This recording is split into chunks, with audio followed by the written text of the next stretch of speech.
Alright everyone, welcome back. While I get this portrait started, let's dive into today's story. This is one of the most bone-chilling mysteries Ireland has ever had. Annie McCarrick was 26 years old from Long Island in New York. She moved to Dublin just 3 months before she vanished. She loved the place, said the people were brilliant, had already got a job in a restaurant, made loads of friends, and her mum was flying over to see her in 4 days. She booked dinner with friends. She'd bought tickets for the concert. She had her whole life planned out.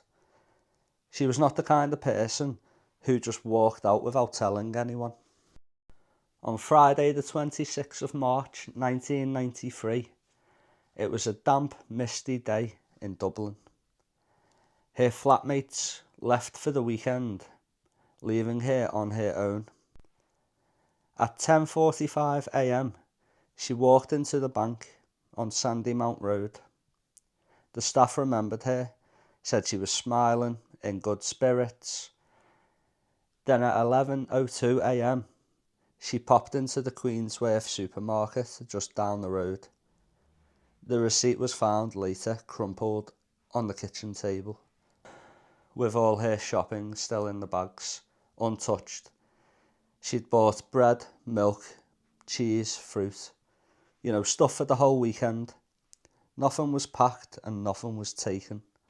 Earlier that morning, she had told her flatmates she might go for a walk in the Wicklow or Glencullen area. She asked a workmate to come along.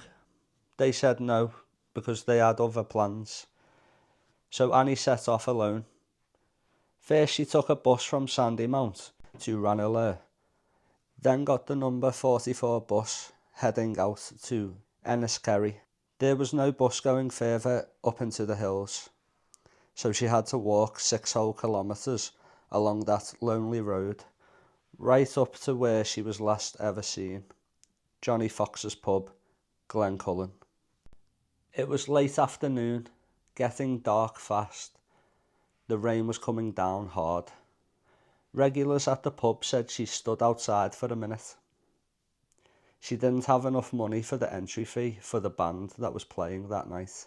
Then a man in a dark wax jacket stepped up, paid for her to get into the pub, walked her in, sat with her at the bar, bought her 2 drinks. No one saw either of them leave. And that man, no one ever gave a proper description. No one ever came forward, and he's never been identified in 33 years. By Saturday morning, she doesn't turn up for her shift at work, and by Sunday, she doesn't meet her mum at the airport. When police broke into her flat at St Catherine's Court, her keys were on the hook by the door. Her purse was on the table. Her passport was in the drawer. All her clothes were there. The shopping she had bought was still there, going off. It looked like she popped out for 5 minutes and never came back. What happened next? They turned the whole of County Wicklow upside down. Over 300 officers, hundreds of civilian volunteers, sniffer dogs, helicopters with heat-seeking cameras. They dug through bogland, searched every cave, every abandoned cottage, every ditch, every patch of forest for miles around. They searched lakes, checked old mine shafts, and found nothing. Not a coat, not a shoe, not a hair tie, not even a single button. Like she walked into the mist and just vanished. Then the doubt started creeping in. She's linked to what they call the Vanishing Triangle. That stretch of ground along the east coast of Ireland, where 8 women vanished without a single trace between 1993 and 1998. The police set up Operation Trace, said they might all be connected, maybe one serial killer.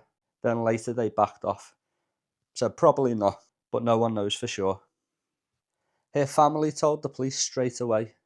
Before she vanished, she'd been scared. She'd said someone was hanging around outside her flat. Someone had been following her home from work. She told her mum she was frightened of someone she knew, The police ignored it at first. They spent years chasing theories of a stranger, a hitchhiker, a random predator, and never properly looked at the people she was already around. For decades, nothing happened.